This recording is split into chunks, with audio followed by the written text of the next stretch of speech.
Radio DEM presenta Economía de las Ideas por Rodrigo Soto. La aventura, como siempre, de pensar, de aventurarnos a la fase de adquirir conocimiento, absorber el mismo y compartir conocimiento.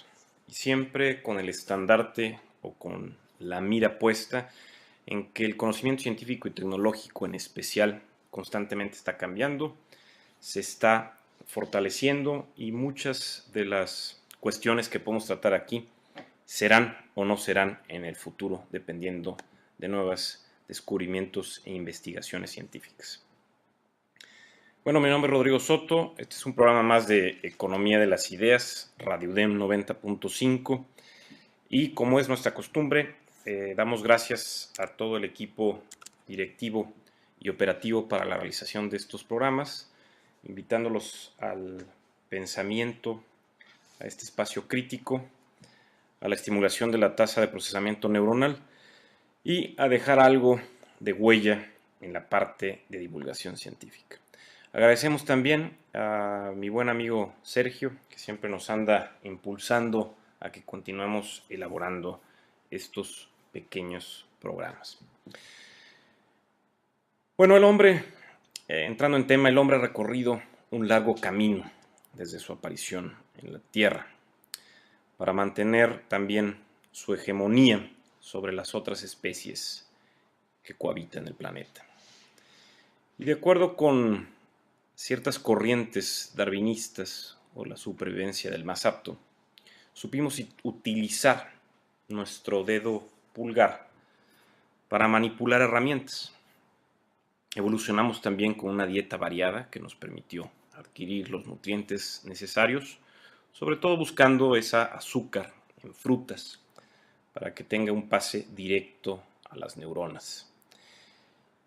Y aunque la dieta completa de carne, fruta, verdura también favoreció el crecimiento cerebral. Pudimos conciliar mejores y más largos periodos de sueño para el beneficio de nuestro desarrollo cerebral y neuronal, entre otros. También la venida evolutiva nos favoreció, por así decirlo, en el campo del neurodesarrollo, pues somos una especie con muchas circunvoluciones o pliegues en el cerebro y destacamos en la mejor relación en cuanto al tamaño cerebral y el peso de nuestro cuerpo. Este diseño de la naturaleza y la biología de la especie humana, me refiero a nos abrió las puertas para que otros factores contribuyeran en el continuo crecimiento y desarrollo de nuestra especie. Me refiero a la capacidad que tenemos de modificar, como lo dijimos, nuestro medio ambiente, la capacidad de negociación y la habilidad de inferir lo que otros piensan, o como lo dicen algunos diccionarios, es el arte con que se conduce un asunto o se emplean los medios para alcanzar un fin determinado, que es comúnmente denominado política. Esa capacidad de negociación, esa inteligencia social. Y hablando de nuestros primos lejanos o cercanos, que es el caso, por ejemplo, de los chimpancés o bonobos, es conocido que los miembros de un grupo de chimpancés, al ver llegar un macho alfa dominante, exhiben manifestaciones parecidas a lo que podríamos llamar sumisión, respeto, admiración. Es decir, estos animales se acercan cautelosamente al líder, manteniendo la cabeza gacha, buscando obtener la aprobación de éste por medio de una palmada o ligero abrazo. Esto se debe a que el macho líder es quien presenta las mejores características físicas, al igual que mentales, en este juego de percibir las intenciones o de leer la mente del otro. Incluso se ha llegado a suponer que la estrategia de leer otras mentes contribuyó directamente al crecimiento y desarrollo de nuestro cerebro. Hablando también o continuando en la parte de los monos, de los simios. Hay un caso muy interesante que me llama la atención de los investigadores que han hablado de la inteligencia maquiavélica, especialmente Richard Byrne y Andrew Whitten. Y en este sentido me gustaría comentarles lo que sucedió con un ejemplo clásico de estos autores. Y hablan ellos de Paul, un joven babuino chacma, que se encontraba paseándose placenteramente y tranquilamente, en lo que parecía una rutina tradicional y costumbrista, situación que también resultaba saludable como forma de ejercicio.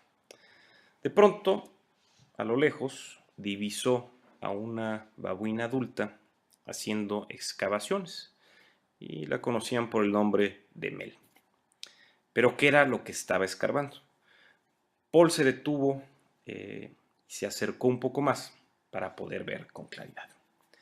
Era un delicioso y nutritivo bulbo, conocido como esporofito, mismo que resultaba tentador para saciar el hambre de este joven mamífero. Sin embargo, no era fácil arrebatarle ese platillo a Mel, pues pelearía con fiereza, y seguramente le ganaría a este joven babuino chacma Paul, que era más pequeño y débil que ella. Entonces había que utilizar la mente. De pronto, una figura familiar se muestra cercana en el horizonte. Es la madre de Paul. Y fue entonces que surgió el momento eureka para este personaje, o para nuestro personaje. Mientras tanto, Mel ya había logrado sacar el tubérculo, cuando Paul, sin pensarlo dos veces, empezó a llorar de forma desenfrenada, logrando que su madre se alertara y saliera velozmente a su defensa. Al llegar donde estaba Paul, su madre buscando pues la protección de su criatura, y al observar la escena, vio a su hijo en llanto y a Mel con ese bulbo o el esporofito en sus manos, infiriendo entonces que se lo había quitado a su hijo.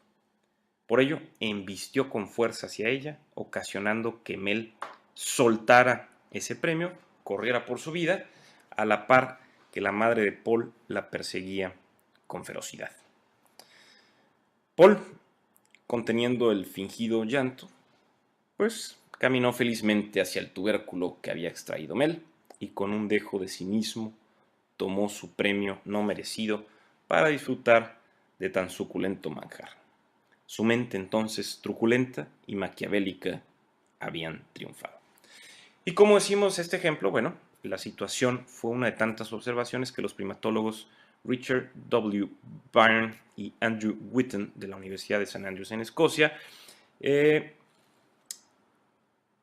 les ayudó a formar aquella hipótesis que se llama inteligencia maquiavélica, que según estudios argumenta que la exposición de inteligencia en los primates fue debido a la necesidad de formas más sofisticadas de engaño social y manipulación. Entonces, aparte de nuestra mano prensil, aparte de nuestra gran caja neuronal, de nuestro cerebro, de la relación que tenemos en cuanto a tamaño y tamaño de nuestro cerebro, o sea, nuestro cuerpo y el cerebro que ostentamos, a la capacidad que tenemos para modificar nuestro medio ambiente, pues esta también inteligencia social, esta forma de leer la mente de otros, de inferir, pero también el engaño social y la manipulación ayudaron en la evolución de nuestra inteligencia, por increíble que parezca. También dentro de esa hipótesis o esta hipótesis se sugiere que la complejidad social impulsó a nuestros antepasados a ser cada vez más inteligentes y adeptos a negociar, pero también a lo que se conoce como fachendear o farolear, así como la connivencia, que es confabulación o engaño. Derivado de lo anterior, bueno, también hay otros investigadores como David Livingstone, que en su artículo Natural Born Liars, que se publicado en Scientific American, señala que sugiere que los seres humanos somos mentirosos por naturaleza. Incluso se habla que la compleja coreografía social en que nos desenvolvemos y somos parte resulta vital para nuestra vida diaria. Sin embargo, bueno, esto también choca con algunas hipótesis que el gran primatólogo Frans de Waal ha documentado. Por ejemplo, está el caso de Peony, quien es una vieja chimpancé que se encuentra atrofiada por artritis, situación que le impide llegar al agua, pero es ayudado por otros miembros de su comunidad cuando ellos van a tomar agua y se la traen dentro de sus bocas para después abrirla de ella y saciar la sed de esta Peony afligida por la artritis. Pero bueno, lo anterior para de Waal da pauta a establecer como lo que conocemos como una era de la empatía.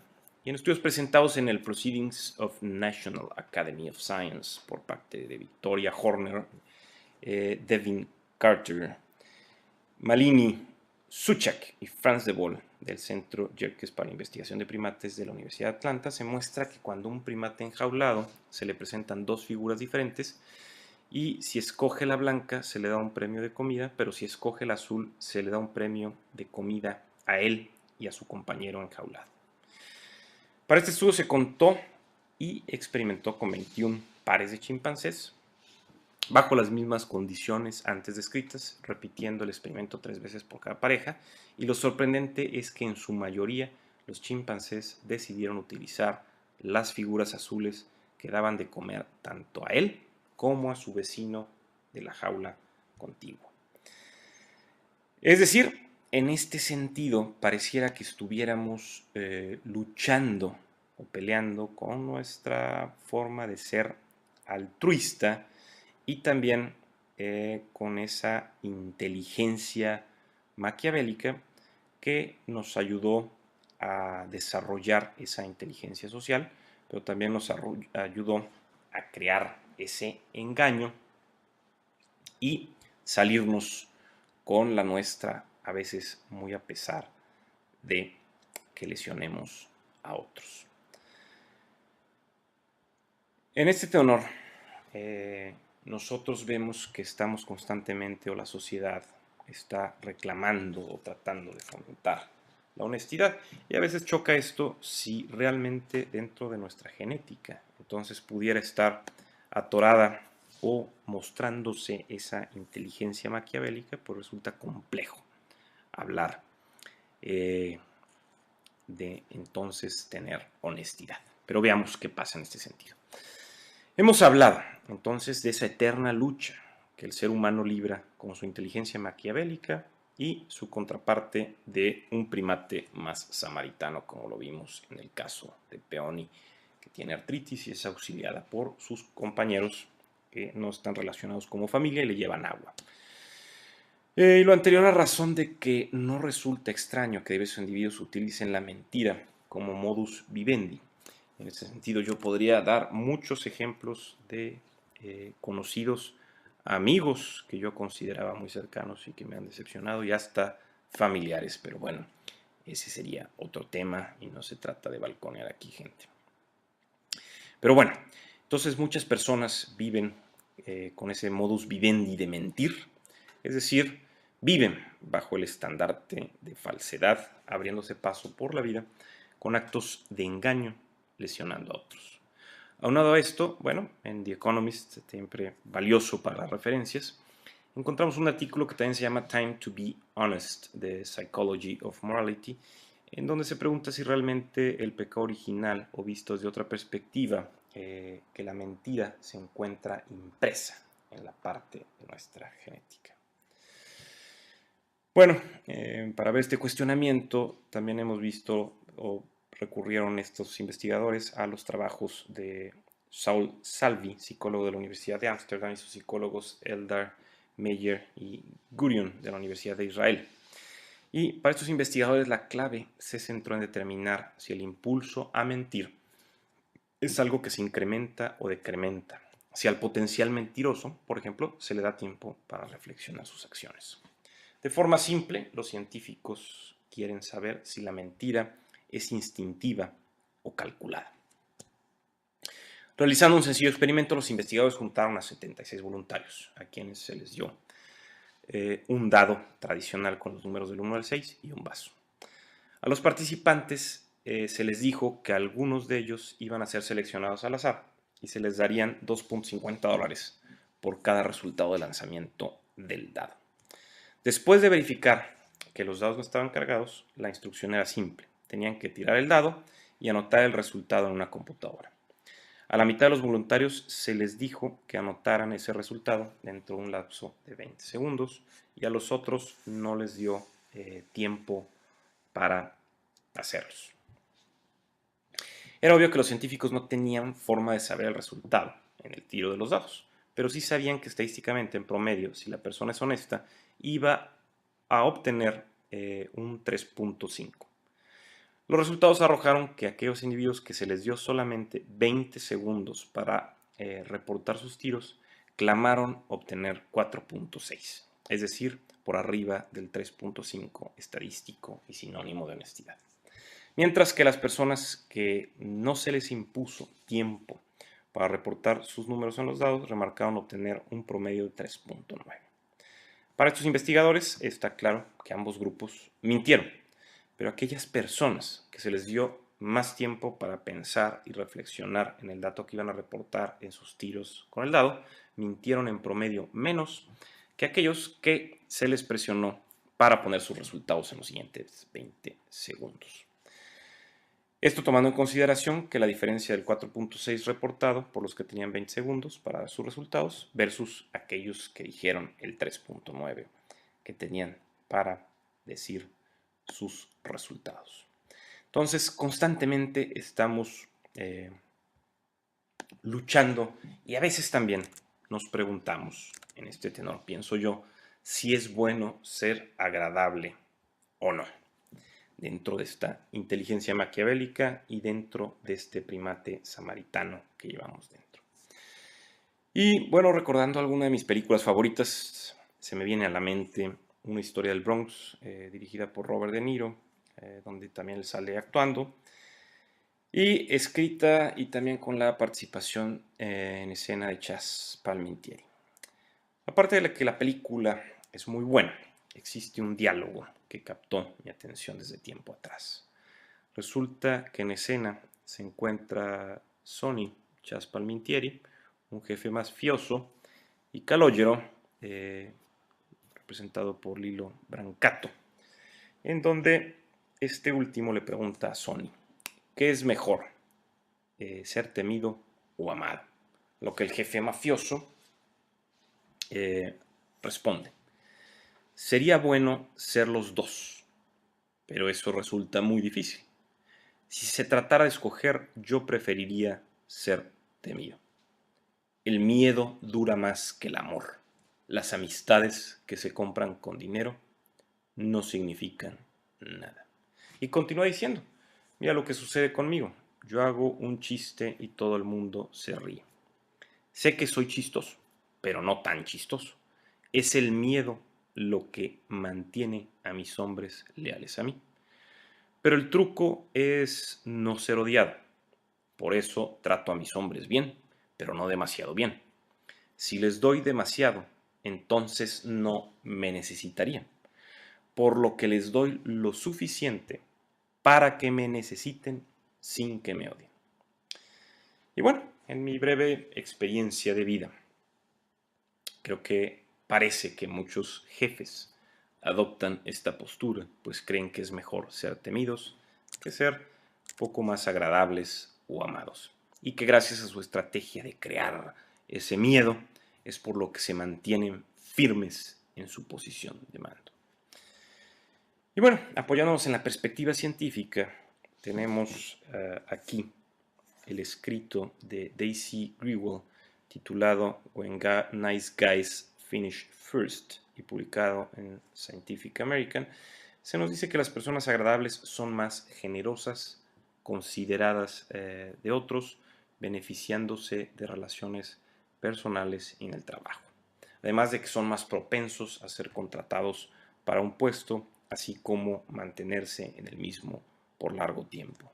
Me imagino que aquí se refieren a la parte de las empresas privadas, que tal vez en la parte pública no funcionaría así. Sin embargo, bueno, el ser agradable tiene su costo. Pues de acuerdo a Grigwell, la gente buena tiende a ganar menos que sus colegas más demandantes, al igual que no ser tomados en cuenta para una promoción en su trabajo. Por ejemplo, en un estudio mencionado por Grigwell, realizado por la Universidad de Stanford, el profesor Neil Halley y sus colegas le dieron a unos individuos 10 fichas que se las podían quedar y recibían $2. Las podían donar a su grupo cercano y recibir $1, o darlas a un grupo colectivo más amplio y recibir 50 centavos de dólar. Los resultados arrojaron que los participantes tuvieron mayor respeto y admiración a los individuos que dieron sus fichas a su círculo cercano, pero catalogaron como menos dominantes a quienes contribuyeron al grupo colectivo más amplio. Como lo he dicho en otras aportaciones o en otras colaboraciones cuando hemos hablado, lo que sucede en esta situación es la lucha entonces, como lo hemos dicho ahorita, la lucha genética entre la inteligencia maquiavélica y el primate samaritano. Por un lado, tenemos a individuos que con su ansia de poder pueden caer en una megalomanía, trabajando con estrategias que les beneficie a ellos, claro, dándole algo a su grupo cercano o guardia pretoriana para que lo protejan, pero sin darles demasiado porque lo pueden dejar o traicionar al dejar de necesitarlo o al no necesitarlo más. Mientras que por otro lado contamos con individuos que tienen la capacidad de ponerse en los zapatos de otros y mostrar empatía para atender las necesidades colectivas en un estilo de equilibrio de Nash, en donde se busca maximizar la ganancia hacia el grupo o la mayoría de los participantes. La síntesis en este sentido, para esto, es que efectivamente se prefiere a los jefes o líderes con cierta malicia que se impongan y sean temidos, pero se debe tener mucho cuidado, ya que si causan odio hacia sus subordinados, entonces pueden esperar que el dicho de que el valiente vive hasta que el cobarde quiere se haga realidad. Y bueno, algo que también me gusta señalar es que no deben olvidar que en el tablero de ajedrez socioeconómico también un peón puede hacer jaque mate. Y también, como lo dicen por ahí el refrán, el rey y el peón terminan en el mismo cajón. Desde mi perspectiva, una tiranía y un tirano en cualquier ámbito se va a colapsar sobre sus propios cimientos, pues construye lesionando. Pero si por alguna razón no cae, entonces, pienso yo, como sistemas emergentes, debemos derribarlo y aplastarlo, dejando una advertencia a otros megalómanos similares. Y bueno, ¿qué es la pregunta que nos compete? ¿Cuál sería una pregunta interesante? Es si realmente todos mentimos dentro de esta inteligencia maquiavélica que, como lo hemos dicho, en la ciencia cognitiva y en la psicología evolucionista, esta inteligencia maquiavélica que también se relaciona con la ciencia política o la ciencia o la inteligencia social, es la capacidad de una entidad en ser exitosa en cuanto a el engranaje de grupos sociales. Y bueno, este concepto ha sido introducido, como dijimos, por Franz de Waal, también por Richard Byrne y Andrew Witten en sus investigaciones, en donde también ellos veían si el origen de la mentalidad humana solamente residía en la fabricación de herramientas, pero también se vio que era muy importante toda esa inteligencia social, todo ese bagaje social, todas esas tácticas para leer la mente de otros y también, desgraciadamente, para crear una mentira o una situación ficticia para sacar provecho personal. Y bueno, no hace falta leer, como lo hemos dicho, al profesor Dan Ariely, psicólogo y especialista en economía conductual, ni tampoco conocer el comportamiento de ciertos babuinos, como lo describimos, ¿verdad? Como lo dice Richard Bynner, para darnos cuenta que la inmensa mayoría, o tal vez todos los seres humanos, mentimos, poco o mucho, en alguna etapa o momento de nuestras vidas. Tal vez solamente requerí hacer, en mi caso, 2 o 3 negocios con familiares y supuestos amigos para darme cuenta de la realidad. Y bueno, como lo dije, aunque me gustaría develar públicamente la falta de veracidad de esos oscuros personajes, no es el momento ni el espacio para hacerlo.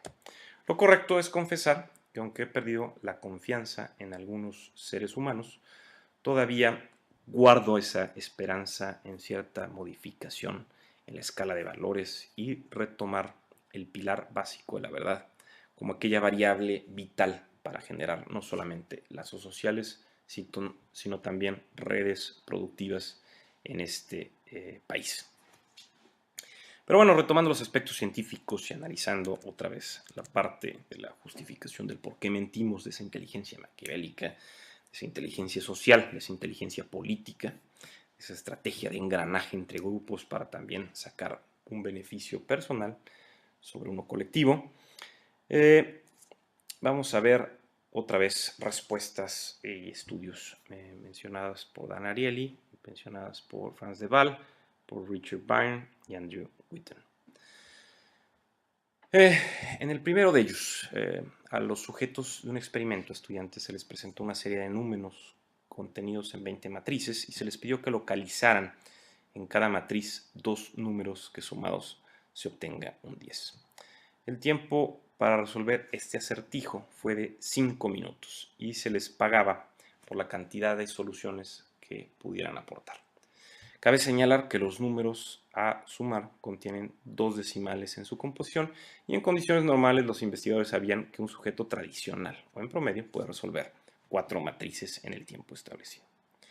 Pero con el fin de dejarle la puerta abierta a la trampa y la mentira, se le ofreció a uno de los grupos estudiados a que aquellos se calificaran y marcaran en una hoja la cantidad de matrices resueltas, compartiendo su resultado al investigador. Lo curioso fue que al incorporar esta opción entre un grupo de estudiantes, increíblemente se reportó que ellos habían podido resolver 6 matrices en promedio, es decir, 2 más que las que pudo haber hecho el grupo de control y promedio tradicional. Para Dan Ariely, el resultado fue que los estudiantes en el grupo permisible para contar y publicar sus propios resultados, sin que fuesen atrapados en el engaño, fueron más propensos a mentir, aunque fuese un poco. Sin embargo, cuando en lugar de darles el capital, se cambió las monedas por fichas, como en un casino, que se podían cambiar por dinero, se obtuvo que el resultado se alteró, ya que los estudiantes con posibilidad de mentir lo hicieron al doble que aquellos a los cuales se les seguía ofreciendo dinero de forma directa. Y bueno, en este sentido, lo que vemos o lo que nos ha dicho el profesor Ariely es que la mentira se incrementa con nuestra habilidad para razonar, cuando hay conflictos de interés, cuando hay creatividad en la mente de la persona, cuando hay también agotamiento excesivo, cuando hay actos morales previos, cuando hay otros beneficiándose por nuestra deshonestidad, como dijimos, y ver el ejemplo de otros siendo deshonestos. Y la mentira se disminuye con códigos de honor, firmar documentos, recordatorios morales y la constante supervisión. Es decir, todas estas variables se encuentran fluyendo también entre la probabilidad de que seamos atrapados mintiendo o siendo deshonestos, así como la cantidad de dinero en juego para mentir o no, como lo estamos viendo. Y bueno, aquí recordemos entonces, para ir cerrando todo esto de los babuinos chacma, del caso de Paul y de Mel, que todo esto lo pueden ver en el sitio de economiadelasideas.mx de un servidor, donde están estos programas, artículos donde se documenta todo lo que estamos hablando, y podríamos seguir con este tema de forma casi interminable y tratando de responder si mentimos o no, dónde está esa inteligencia maquiavélica, dónde está ese primate samaritano en que buscamos ayudar a alguien buscando el beneficio social o trabajando como una comegenera, trabajando como un hormiguero en beneficio de una comunidad, una sociedad, ¿no? El beneficio propio. Pero la mejor respuesta tal vez la tengan cualquiera de ustedes en ese sentido, y seguiremos, yo creo que en otros programas, analizando esa parte tan interesante y tan importante de la inteligencia maquiavélica, que bien ciertamente nos ayudó a trabajar o a evolucionar o a ser más listos que aquellos que nos querían engañar o aquellos que no tenían la fortaleza física, poder salirse con la suya sobre otros que solamente era la supervivencia del más apto, burdamente del más fuerte físicamente. Pero también recordemos que hay otra gran fortaleza que derrota a la fortaleza física, y es la fortaleza mental, la de la tasa de procesamiento neuronal. Mi nombre es Rodrigo Soto, estamos sobre tiempo, Economía de las Ideas, Radio UDEM 90.5, les agradezco, y de nueva cuenta, economiadelasideas.mx, ahí pueden consultar estos programas y escritos de un servidor. Muchas gracias y nos vemos en la siguiente. Radio UDEM presentó Economía de las Ideas por Rodrigo Soto.